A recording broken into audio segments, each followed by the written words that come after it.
So now I'm getting ready to launch the Roomba, and I'm going to do that in a minute, but first I'm just going to show how I prepared the room before I launch it, because there's a couple things you have to be aware of when you're using a robot vacuum cleaner, and that is sometimes it can get stuck on obstacles or kind of get snagged on things, so I want to make sure that that doesn't happen. So what I usually do, and most other people that have Roombas do that too, is they kind of lift up some chairs. So this chair, normally it has this this thing right here, this bottom support, and the Roomba can't really get over that well, so it gets stuck on it. So what I just do is I just lean the chair over on another piece of furniture so it won't get hung up on that.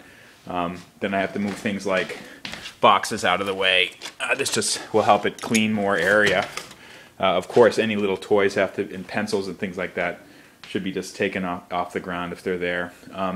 This particular couch that I have right here, it's actually a sofa bed, and there's a thing that hangs down on the bottom. So what I've done is I've blocked off parts of the sofa so the Roomba can't get under there, which is unfortunate because we do want to clean under there, but it will get stuck every time because you'll see the Roomba has this part that kind of sticks up. I think that's how it senses objects, and it will just get stuck on this bar that's hanging underneath the sofa. So I blocked that off.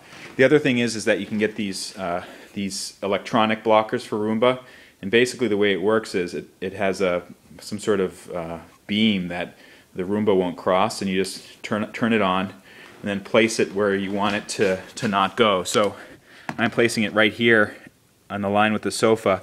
So on this side of the sofa, when the Roomba comes around, it will hit that beam, it won't cross it. And that's okay because there's not much space at the end of the sofa. So it goes about 10 feet or so. So that's all set up. I've moved the other chair out of the way. I moved some stuff away from the wall so the Roomba can clean on that part of it. It can clean in areas where dust might have gathered. I'm going to shut the door to the mudroom so it can't get in there. And then we're pretty much ready to go. So I'm going to launch it in a minute. I'm going to have it do the whole downstairs area, which is about 1,000 square feet. It should take about 2 hours. It will cover each space 3 times. I think that's what the algorithm does. It's okay if you leave the door open because the Roomba can detect a stairway and won't go across, but I'm just going to close that anyways so it can clean behind here. And then we're ready to go. So let's go over and start this sucker.